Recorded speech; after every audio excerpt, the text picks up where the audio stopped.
이랬던 노잼 사거리가 이렇게 바뀝니다.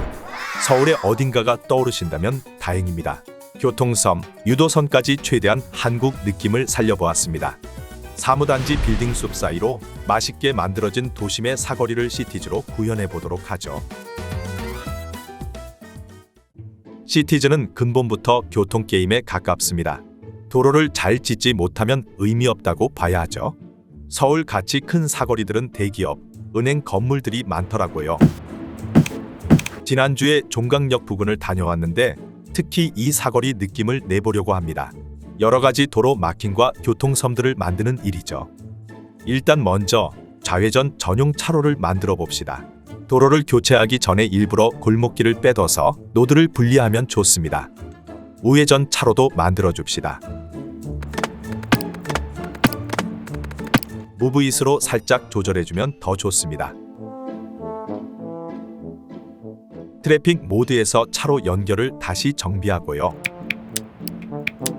본 교차로에선 우회전 차로를 직진으로 바꿔줍니다.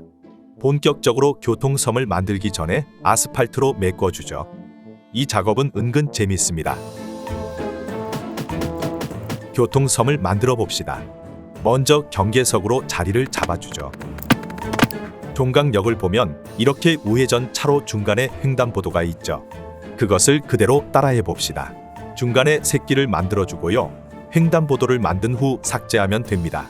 참 쉽죠? 이렇게 만든 교통섬에 타일을 깔아봅시다. 점자 블록도 깔아줍시다.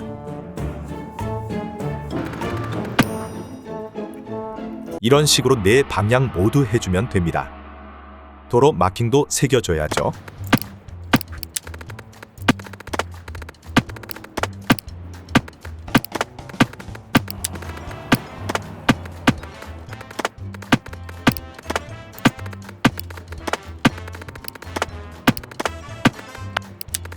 교통섬은 대부분 완성한 것 같습니다. 다음 차례는 이제 건물과 도로 사이죠. 교통섬을 건너면 보이는 이 광경을 구현해 봅시다. 하는 일은 비슷합니다. 먼저 경계석으로 기준을 잡는 거죠. 그 안에는 잔디 표면을 깔아줍니다.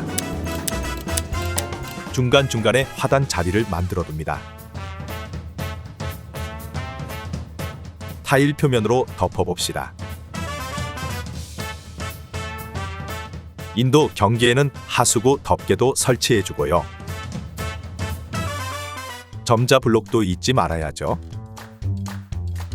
여기를 모두 표면으로 덮는다고 해서 시민들이 자유롭게 왕래할 수 있는 건 아닙니다. 그냥 기분용입니다. 잔디와 꽃을 화단에 심어줍니다. 고도를 살짝 낮춰 심어주면 더 좋습니다. 나무도 심어줍니다. 개인적으로 요즘 이 나무를 가로수 용도로 많이 씁니다. 함부로 들어가지 못하게 울타리를 쳐줍니다.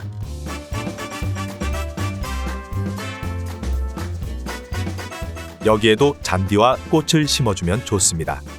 등받이 없는 벤치도 깔아주죠. 서울 느낌의 근본이라 함은 과연 지하철이죠. 보도 한가운데에 대뜸 등장하면 좋을 듯합니다. 서브웨이 프리덤 모드를 깔면 모듈화된 지하철 설치가 가능합니다.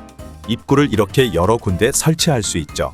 승강장 자체는 깊숙이 다른 곳에 건설할 수 있습니다.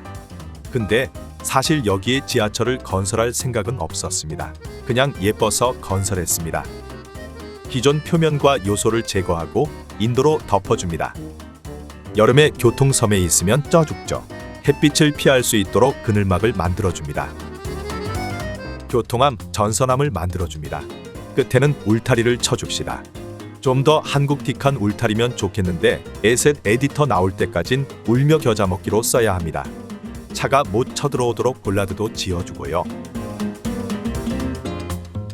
제가 만든 2줄짜리 횡단보도를 그어줍니다. 우측 통행 화살표도 있으면 좋겠죠. 곳곳에 있는 모든 횡단보도를 바꿔줍니다. 이 영상 올라갈 때쯤이면 모두로 배포되고 있겠죠? 아님 말고요.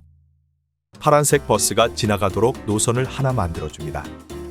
버스가 출발하는 동안 꾸미기를 계속해봅시다. 실작동 건물 사이에 더미 건물을 얹어 심심함을 달랩니다. 이번 영상 내내 했던 대로 또 꾸며줍니다. 이런 유도선도 만들어줍니다. 종강역은 좌회전이 시간제던데 그런 것까진 어려워서 그냥 이 정도로만 해줍니다. 빈 화단에 각종 식물을 심어주고요. 속도 제한 데칼도 깔아주면 좋고요. 울타리도 보강해주면 좋습니다. 오늘도 이렇게 노가다로 마무리해봅니다.